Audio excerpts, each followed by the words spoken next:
when you go when you're at the bottom, if you go dead west, then you'll find you won't have to drink from no time. So you want to add some north into it to enable to go north and west. And that will put you back up the normal route of the drop.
Welcome back below the waves with me and Stuart Tucker.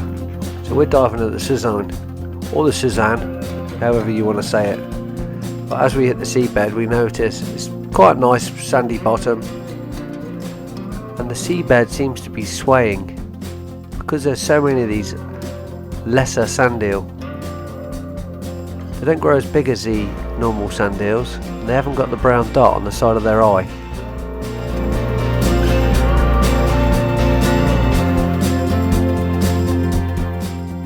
These are pretty much the staple food for all the large fish, so if we see these here in abundance, we'll kind of hope there's some big fish around these as well.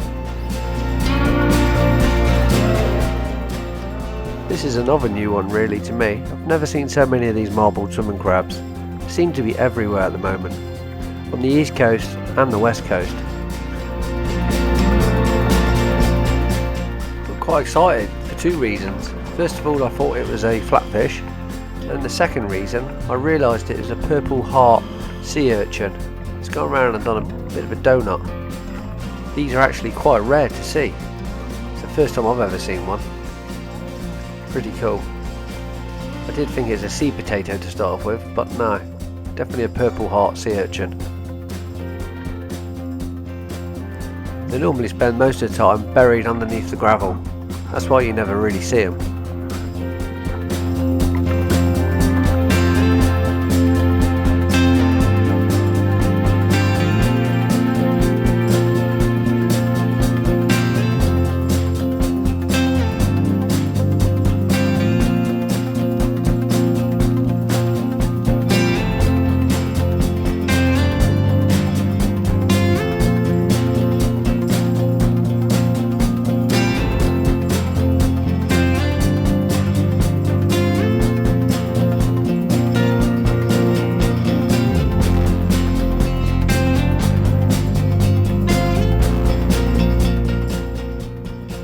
Once we left the sand and come up onto the reef, it was amazing how many wrasse there were on this bit of rock. But we didn't really want to have a look around here, so we kind of shot over the top and back onto the sand again.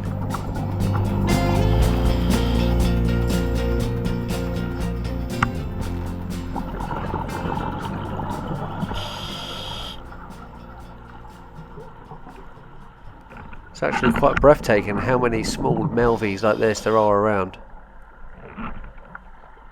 But if there's a lot of food around, where's the big fish?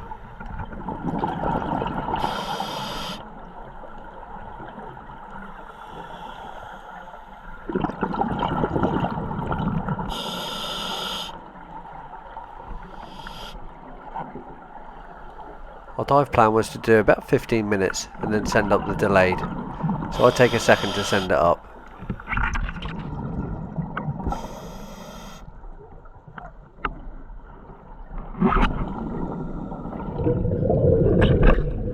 Oh well, it's another dive I blanked. I didn't see any fish on that one, not even any rays. A little bit worrying, but I'm sure we'll get one on the next.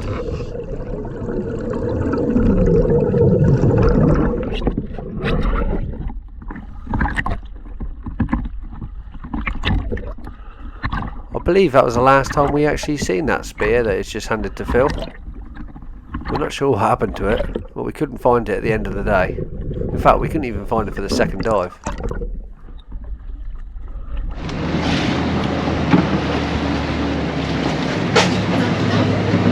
Pulls down now. I didn't see any fish on that, Phil. Did you see any fish? Sand eels. And Yeah. that was it. And did you hit the reef as well? At the very end, the last 5 or 6 minutes, just to a nice lobster, which I missed, unfortunately. But it's a bit dark down there today. A little bit dark and dingy. Slotty as well, Yeah, so. and the wind's not playing ball. All in all, a bit of a slow start to the summer. Be interesting to see if Paul gets a fish. No, We he's the certainly only didn't one. see any.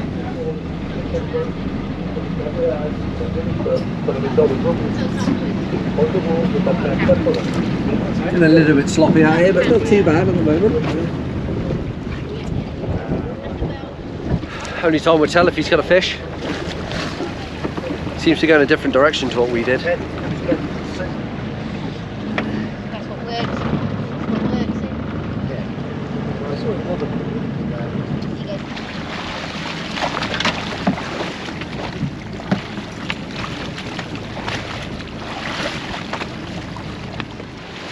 So, no fish for any of us. Let's go and try a different location. A bit further up the coast. Up towards the Huffay.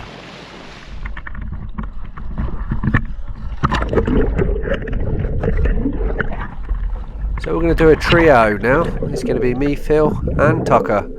Them two are on the split line, on the bridle, and little old me will just be following behind.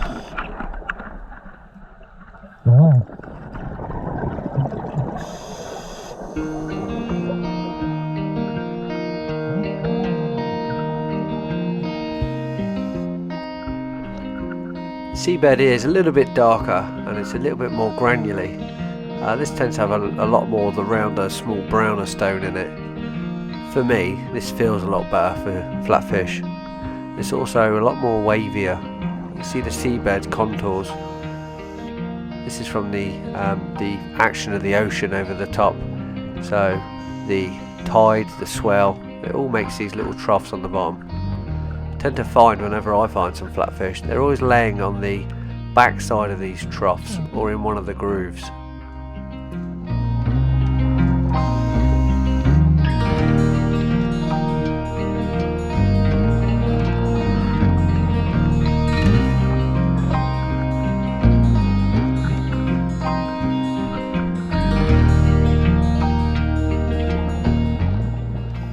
Just about work out here, there's some of the larger sand eels up this end. The larger sand eels actually eat the smaller sand eels, believe it or not.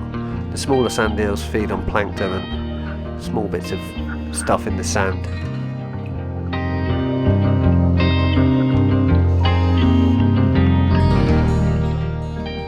Got excited when I seen this because I was sure this would be a crayfish walking across the seabed. It's not until you get closer you realise it's a male spider crab with a female wrapped up in his back legs, just on the top where Phil's pointing now.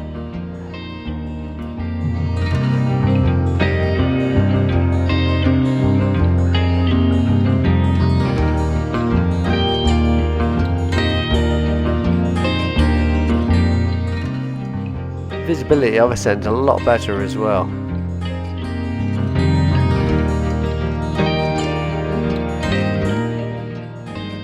Still have plenty of starfish everywhere, and these horrible little things. I say horrible, they're quite nice really. These are dogfish. Fishermen hate them because they always take their bait before the turbot do.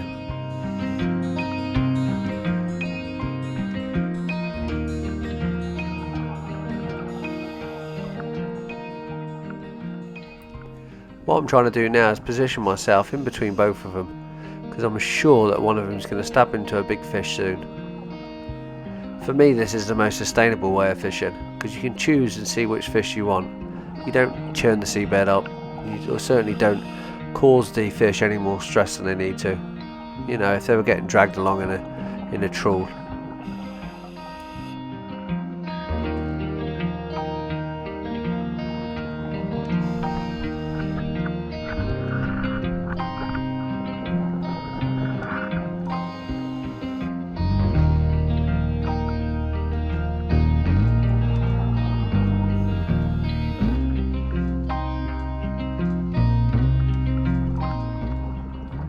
It's amazing how this small oasis in the middle of a desert is absolutely teeming with fish and starfish as well. There's all sorts on this.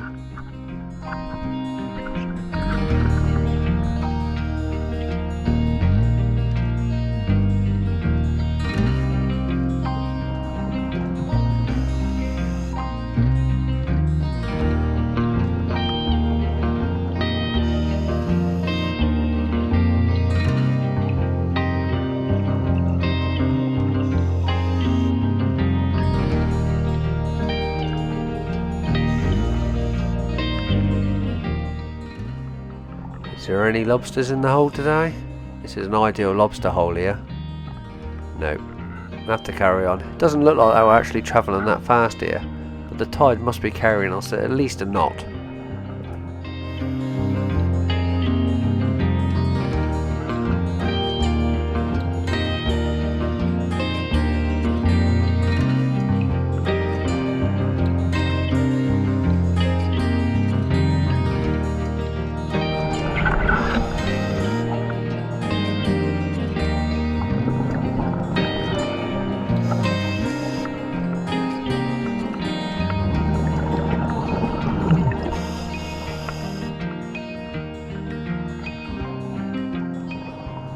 Still no fish. Where are all the fish?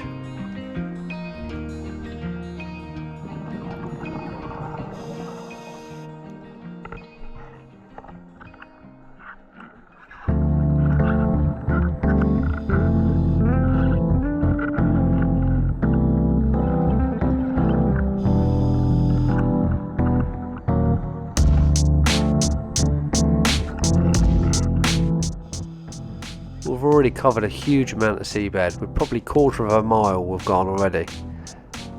You can see Phil and Stuart are positioned perfectly really, just further enough apart that they can see a couple of metres to their left and a couple of metres to their right. Basically we're swatting maybe 10 metres of the seabed between three of us here. Surely no fish can get by without us noticing.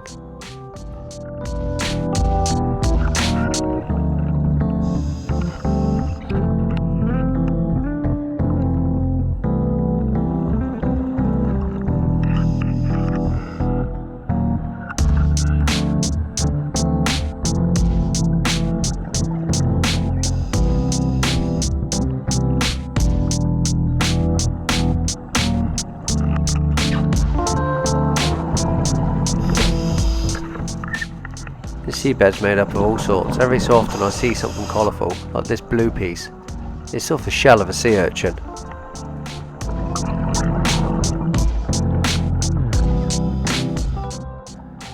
Also every so often we hit one of these reefs and we got a quick swim to the left. Thing is, we don't want to be going over the reef. If we're on the reef we know there's going to be no flatfish. They live in the sand, not on top of the rocks. So we're going to quickly swim to the side and try and make it round the outside of the reef.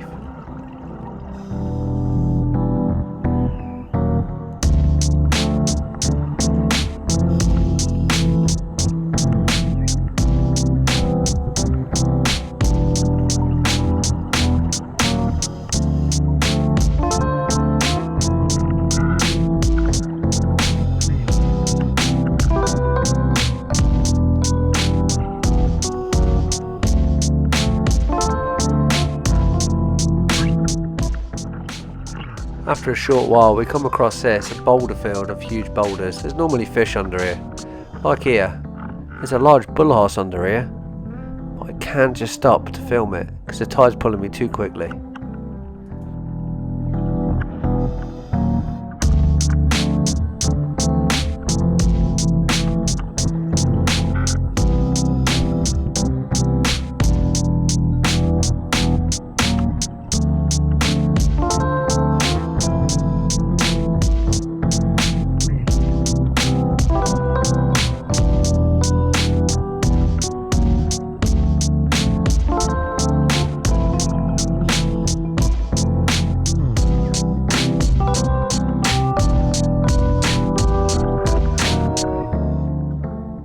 Here we have a cuckoo wrasse. These things are going to follow us now. I'll put money on it. This one's been following me for a couple of minutes, ever since I seen that bullhearse. Under here some pelt, loads of other little smaller fish like female cuckoo wrasse.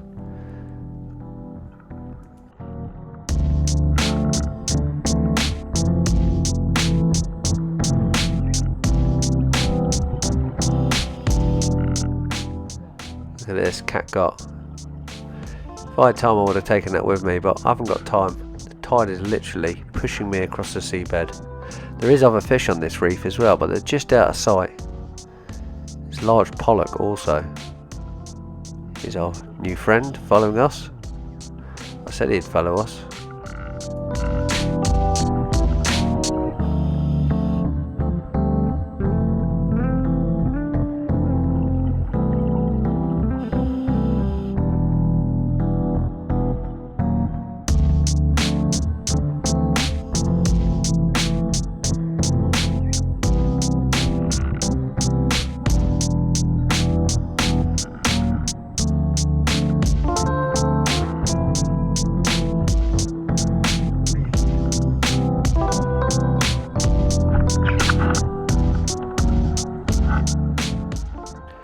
Way back out into the sand again.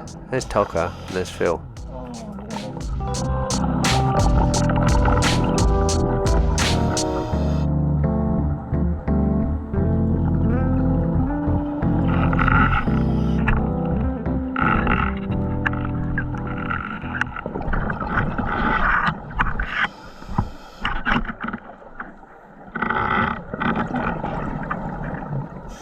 Oh, I can hear someone screaming. Check my air, my computer. Let's go and see who it was. I think it was Tucker.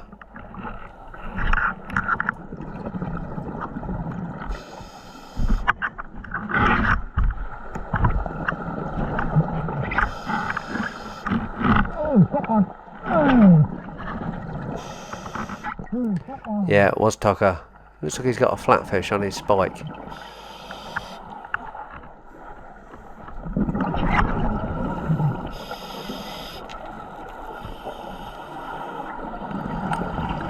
Basically what they do is they drive the spike down through a certain location on the fish, which almost kills them instantly.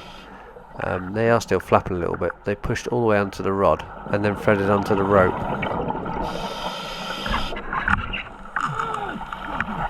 Oh, more action. Ah, I missed that one. He's got a nice turbot. That's a nice fish. Yeah, that's a nice fish. Well done.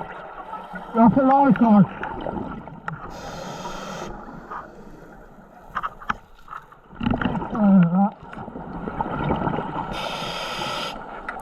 It's nice to see someone finally getting fish. We really haven't got time to stop and point out these fish and let us go over and film them before they get stabbed into them. If you don't stab into them straight there and then, either they get up and swim off, or you just get pushed over them with the tide. There's no way you're going to swim back against the tide to get them.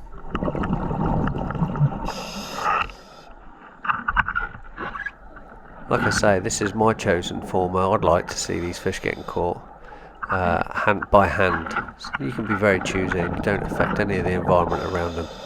So, although it looks a little bit harsh, I think it's actually probably the best way to get them.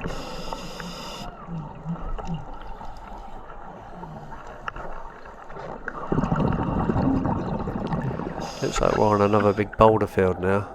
Loads of these pelt. You don't normally see the pelt on the reef, you normally see these around shipwrecks. For some reason they love iron and steel.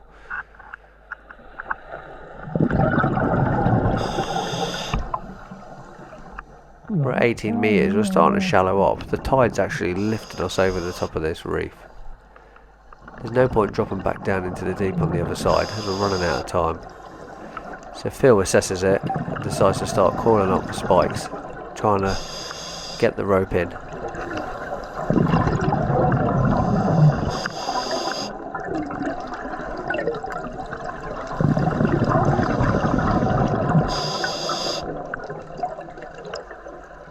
Phil's giving the orders, we're on our way up.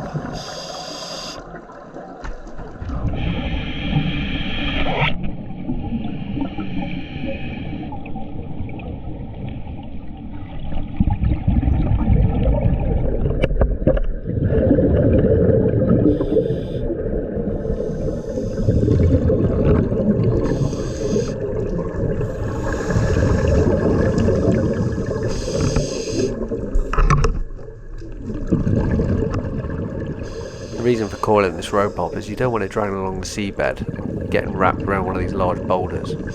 You tend to stop pretty abruptly when they do grip the bottom.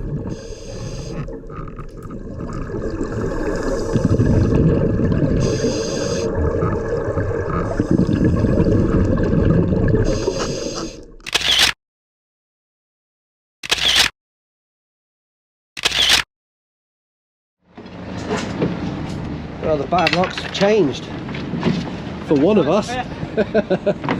So Tucker's done the business there. It's the last time he's allowed out on this boat.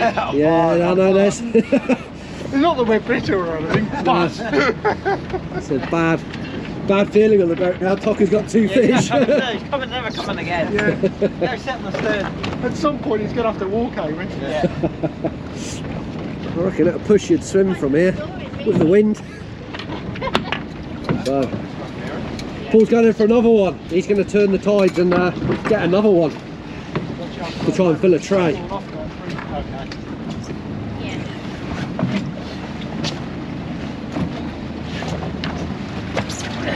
Nice Dover sole by the looks of it.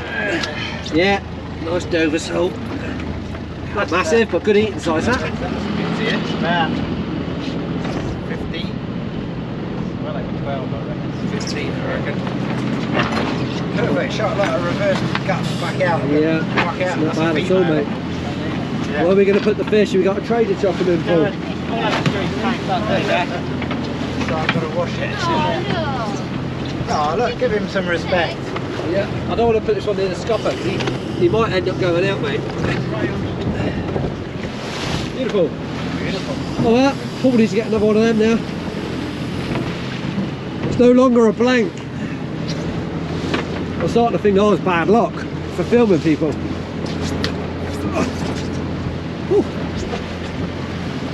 Got to be happy with them 2 fish. Yeah, Couple of meals out of that. sure. Yeah.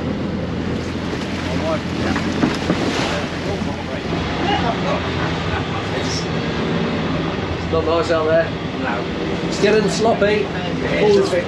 Paul's going back in. Oh. What you have to make, computer. There you go.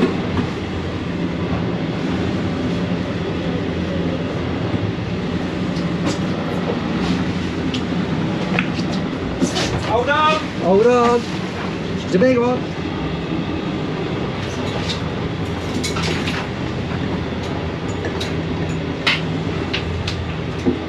Not the big wide stance on the legs there because it's just so, it's getting so lumpy. Find the corner and wedge yourself in. Getting on the limits. Yeah, one more dive and then we're going to head back. We've got force 8. Imminent. Imminently, yeah. Also they High say. wind warning.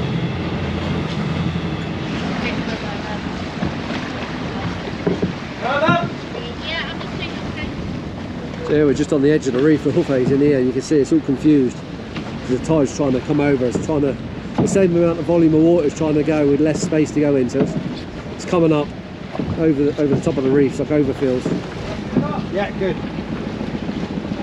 Pulls in the water. So It's gnarly out west. it is quite gnarly actually. Mainly this part, which is just, it's just confused. The sea doesn't know what to do and where to go. But Paul's going to come down south. He's going to head on down that way into nicer water. Give it a day. Large waves. Gusting 6.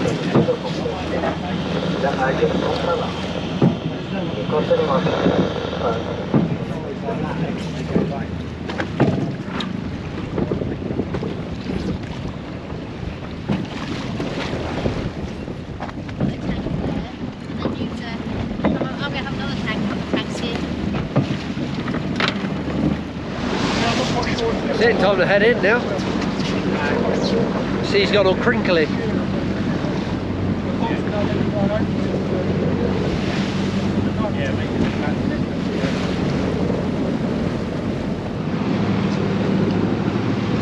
He's showing off now. Yeah. He's going to snag it in a minute.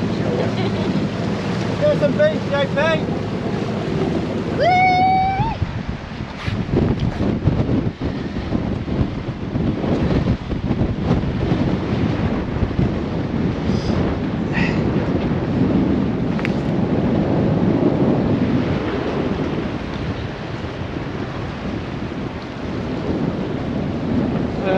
few empty tanks there. It's gone out, I suppose.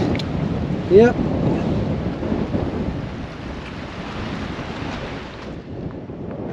Panic stations, and I thought I'd lost my Wen ring, but subconsciously I took it off and hid it inside my car. Whew, that's a relief. How did you like that?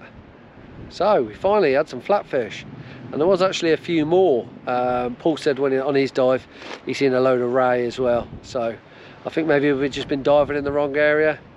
So yeah, just north of the Huffay seems to be where they're at. Tucker had a nice Dover sole and a turbot.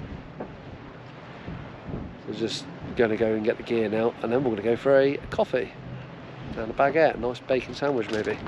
Anyway, thanks for coming along with us on another West Coast craziness, flatfish diving. It's something a bit different.